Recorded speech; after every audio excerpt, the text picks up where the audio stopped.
Good afternoon, ladies and gentlemen, and fellow adepti of the Western esoteric tradition. I am Frater Thabion, Pope Runyon, President of the Church of the Hermetic Sciences, and Magister of the Order of the Temple of Astarte. For those of you who do not know me or my work, please allow me a somewhat self-promotional introduction, which will lead up to the subject of my lecture, Hermetic Yoga, the Interior Stars of the Western esoteric tradition. In 1968, I suffered from a life-threatening illness which I attempted to cure with self-hypnosis.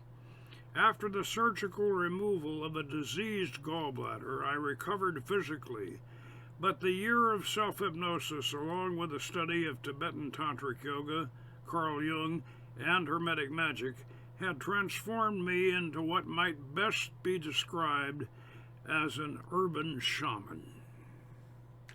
I was determined to recreate the visionary magic of the Renaissance magicians. I read that Hindu tantrics in India had used facial reflection transformation in mirrors to call up visions of previous incarnations. In West Africa, the method was used to call up one's ancestors.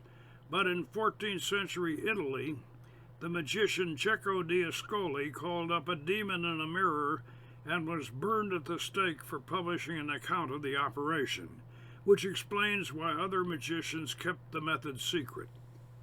Crowley almost had it when he wrote, "The spirits of the Goetia are portions of the human brain." If Crowley had been a Jungian Hermetic, he would have said aspects of the human mind, and he might have added, and the universal mind. The facial reflection method itself was not a secret in 1970 when we founded the Order of the Temple of Astarte. Amorc used the Hindu tantric version to summon previous incarnations, but we used it to summon the ancient god and goddess of King Solomon's time. We had discovered that the Goetic spirits Baal and Astaroth were in fact the ancient Canaanite god Baal and his consort, the goddess Astarte. Considering ourselves neo-pagans and Solomonic ceremonial magicians, we, and I say we because I had very talented members and a close association with Frederick Adams of Ferraferia. With their help and advice, we recovered and reestablished the subject of this lecture. It included the music of the spheres, the Pythagorean chakras, Dante, and the sphere of Sorobosko, and, of course, the Golden Dawn's middle pillar exercise. But I believe that our original inspiration was C.W. Ledbetter's reproduction of Johann Gichtel's Natural Man in his book on the chakras. In any case, I fondly remember painting the chakras on the bodies of our high priestesses for our early 1970s initiations. Those were the good old days. Now we hang the symbols on a chain down the front of her modest gown. However, in 1965, while walking across the campus at Northridge, after a Kabbalah class, I had a vision of the lightning flash down the Tree of Life as the key to the Western chakra system. The lightning flash comes to us from the writings of Jacob Boehm. His illustration of the natural man was antecedent to his student Johann Gichtel's version, which Ledbetter had published. We finally published a version of our Hermetic chakra system in 1977 in our journal, The Seventh Ray. I had known Francis Rigardi since the early 1970s, and his insistence on the importance of the middle pillar exercise was one of my inspirations in recreating the full Western system. The middle pillar is a yoga exercise in bringing down the light and empowering the Sephirot on the middle pillar of the Tree of Life.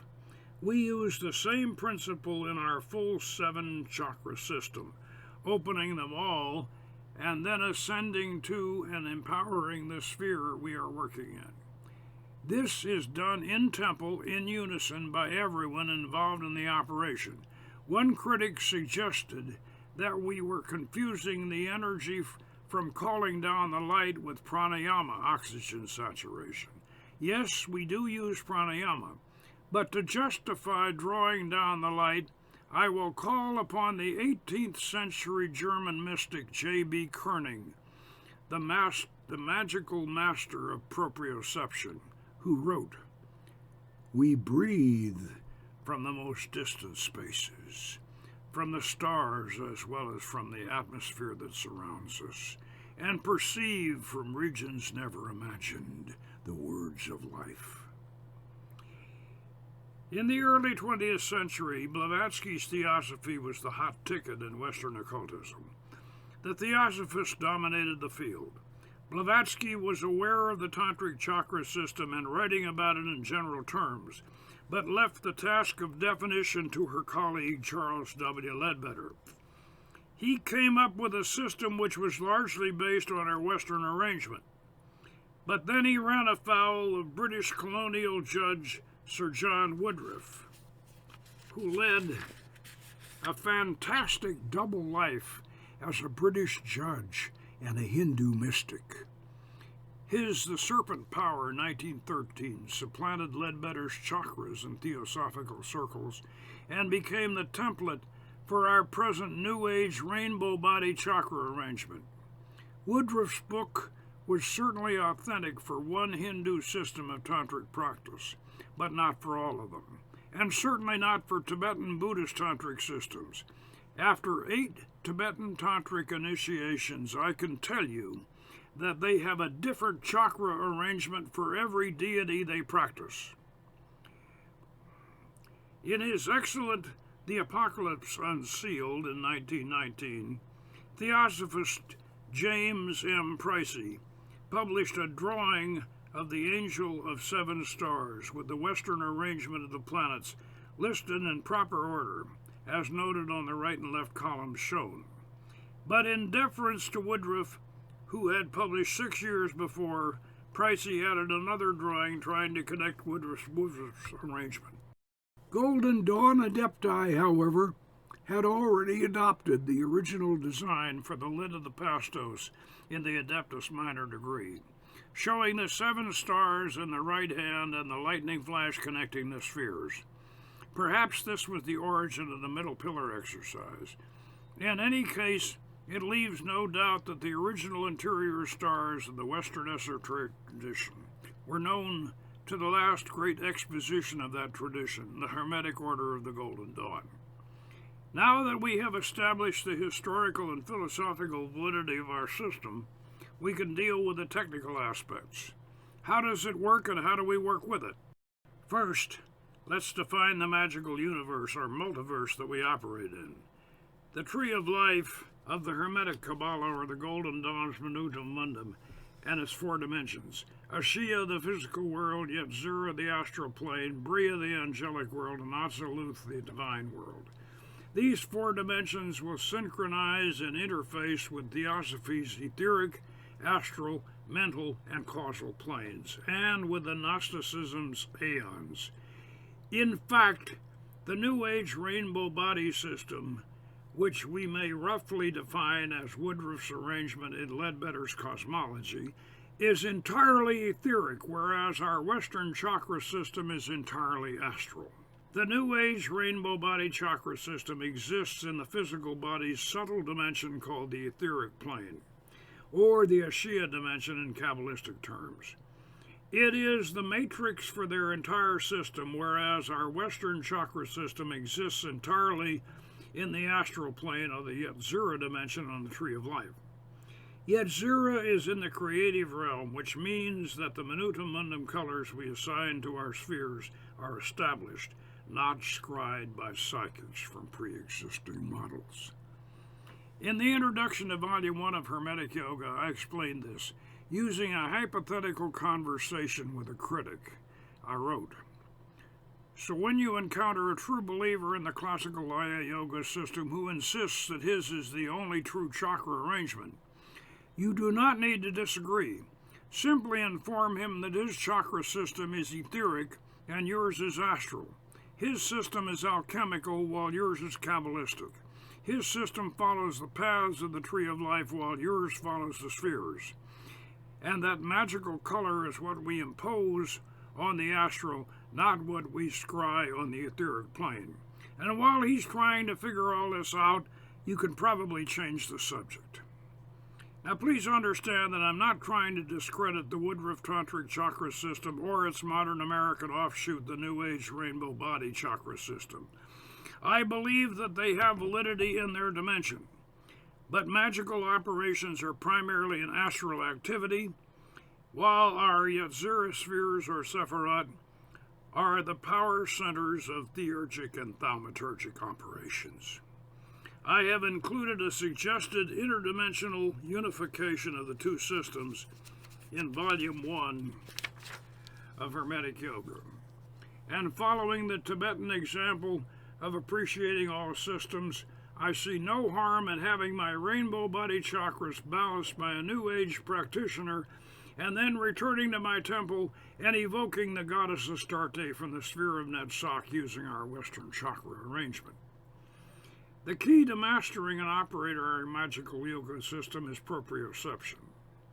Now, if you look the word up, you'll be given numerous confusing definitions. So we need to define it as a magical, mystical term.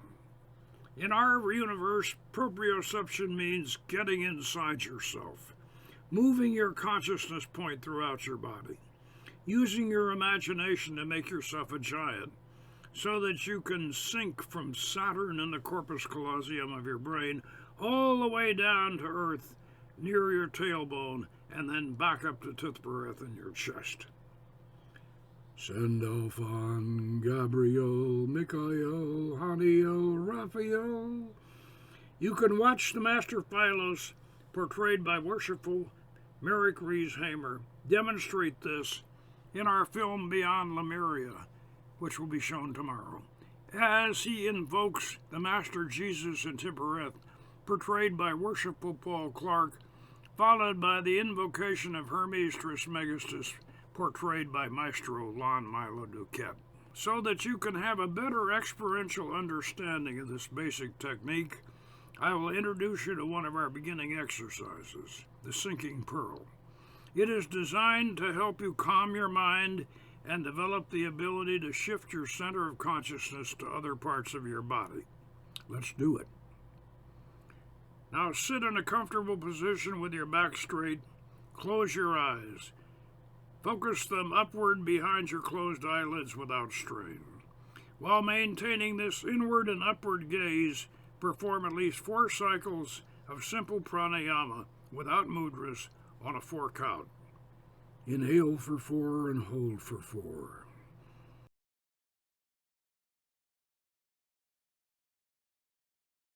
Exhale for 4. Hold on the void for 4.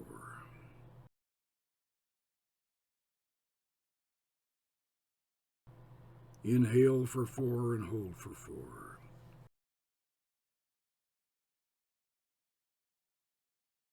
Exhale for 4. Hold on the void for 4.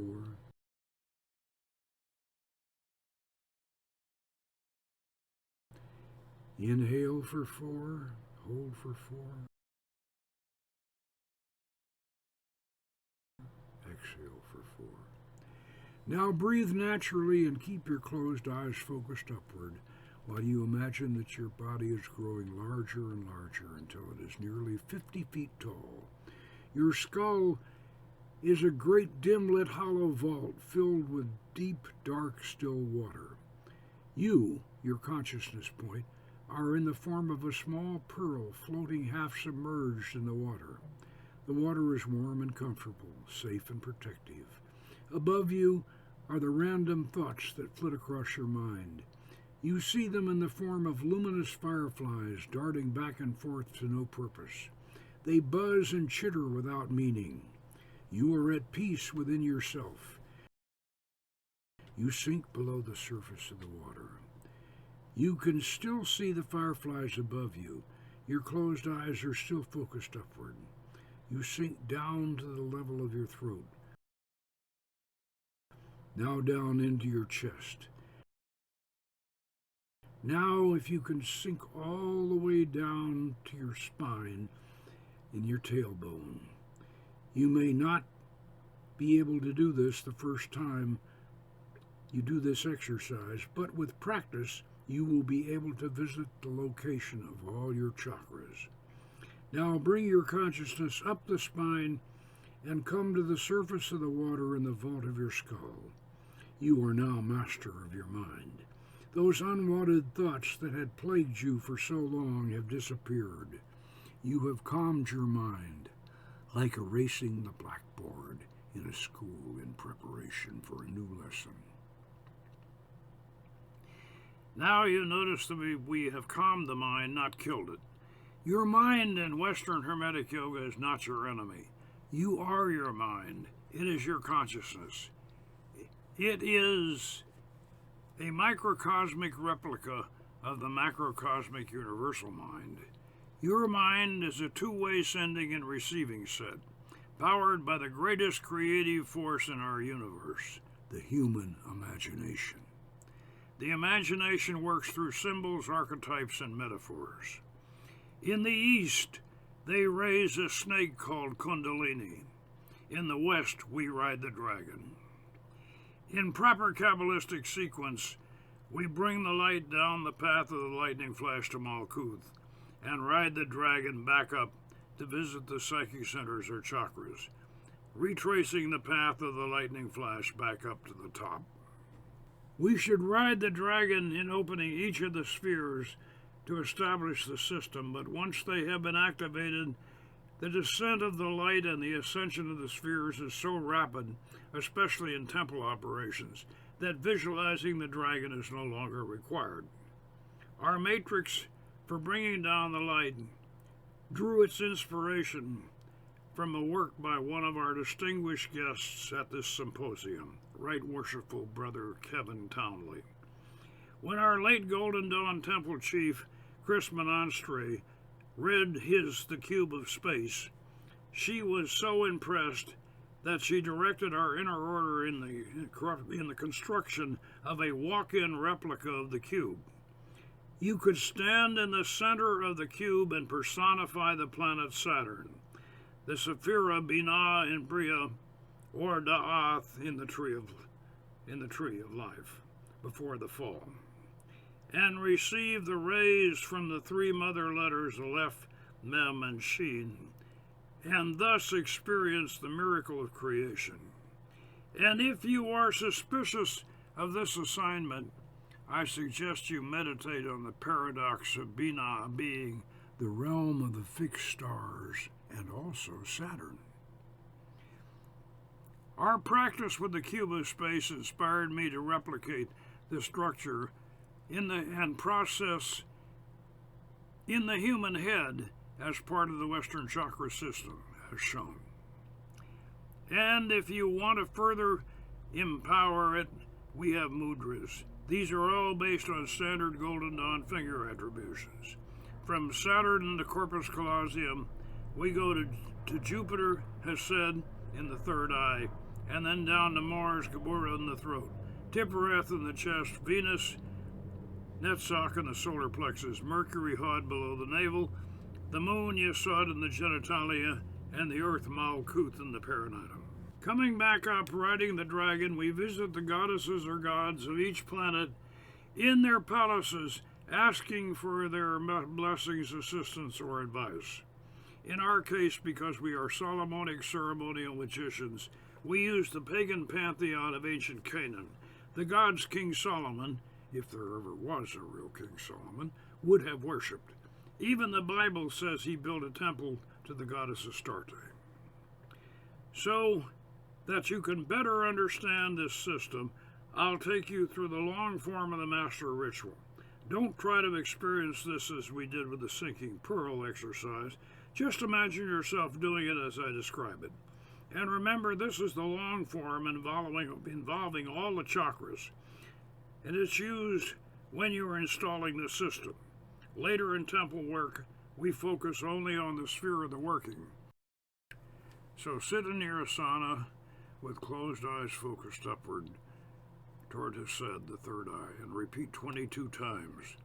Through me flows a river of unlimited love.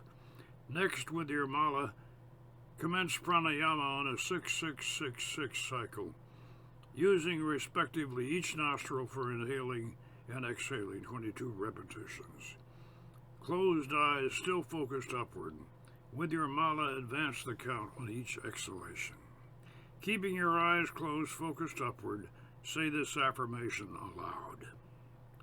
I affirm that the physical world and my physical body are but fleeting shadows on the veil of eternity. I affirm that the Spirit of God within me is the only reality that endures. Then begin to expand and extend your physical form with the following induction spoken aloud. You are growing very, very large and very tall.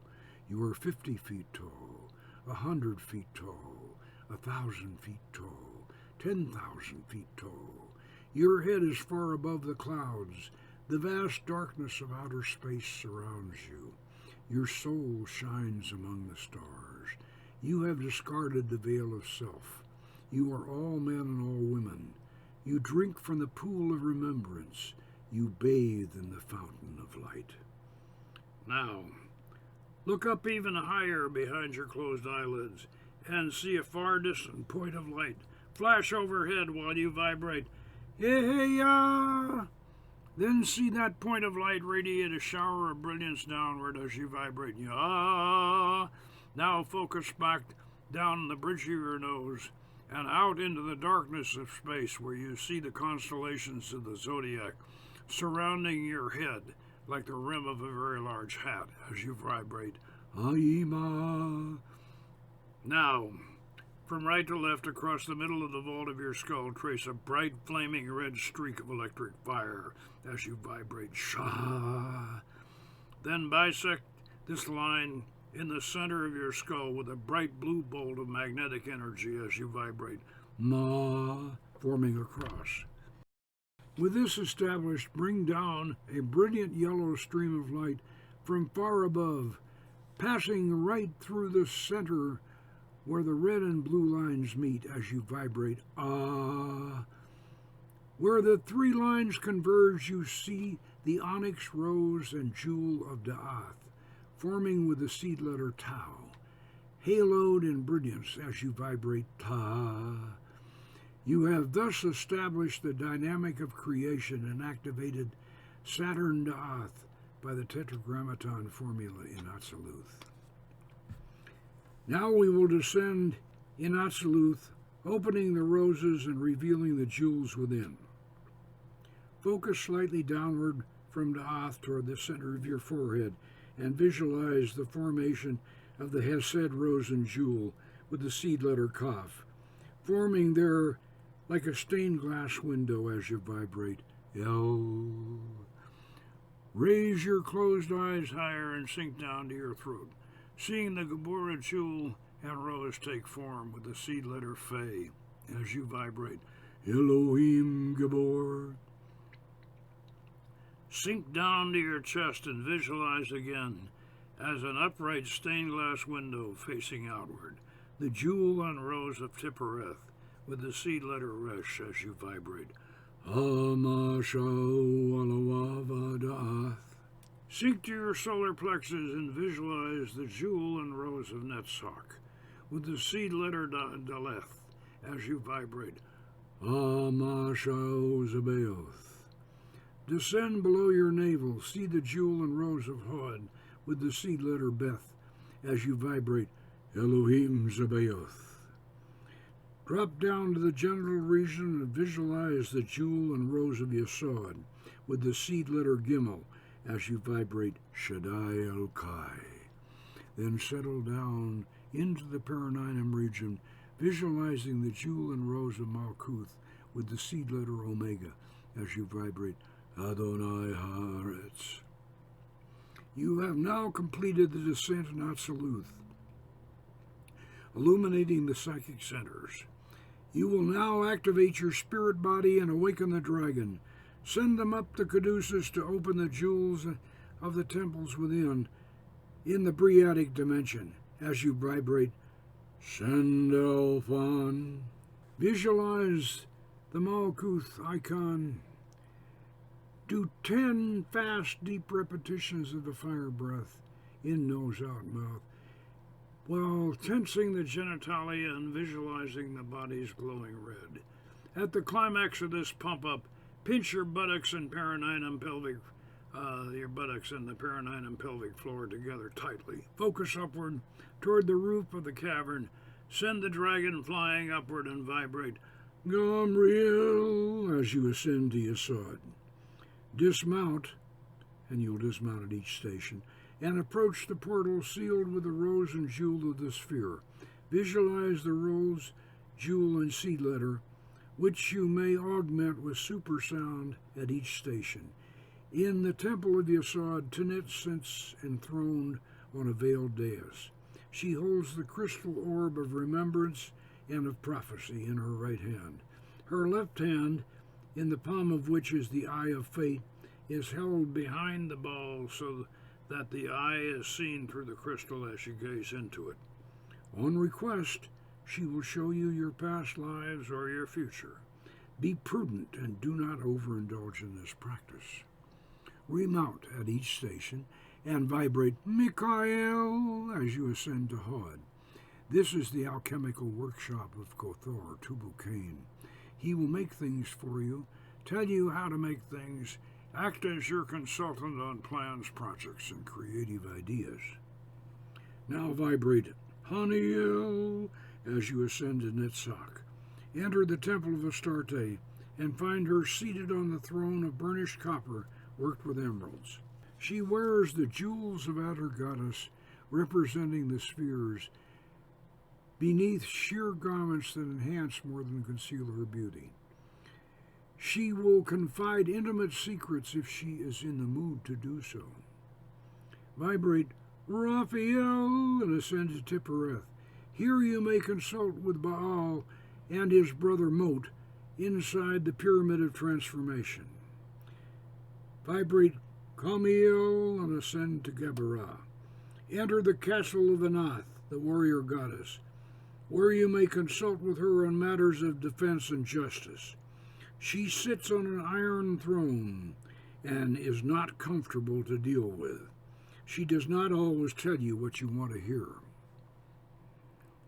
Vibrate Zadkiel and ascend to Hesed, the third eye. You will see this jewel before you like a great opaque sapphire lens. Behind you is the water-filled tank in which lives the alien amphibian creature known as Dagon to the Philistines and Canaanites, Vishnu to the Hindus, Oannes to the Sumerians, Omo to the Africans, and Capricorn to the astrologers. He is the elder, the wise one. Consult him for the final word on what the others have suggested. He will help you open your third eye. For the basic daily ritual, you should remain in Hesed and close with the following affirmation. I declare that the precious jewels and mystic roses of my body of light are thus manifested and shall grow more vivid and more alive. Each day, as I perform this rite, Ararita Om, open your eyes and return to external consciousness. Now, when I was developing this system, I performed this ritual and visited all the deities of the spheres every morning for 1 month until a network was established, after which I could use the short form and go up to any sphere in less than a minute. However, in higher Rosicrucian degrees of our Crater initiatory system, Baal and Astarte evolve into Jesus and Mary Magdalene, and the old pagan gods and goddesses of the planetary spheres are joined by the angels and archangels of the Hermetic Kabbalah.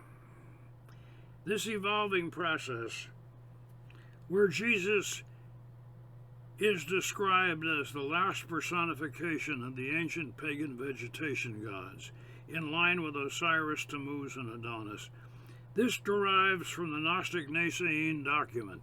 This mysterious work was summarized in Thrice Greatest Hermes by the Theosophic scholar G.R.S. Mead.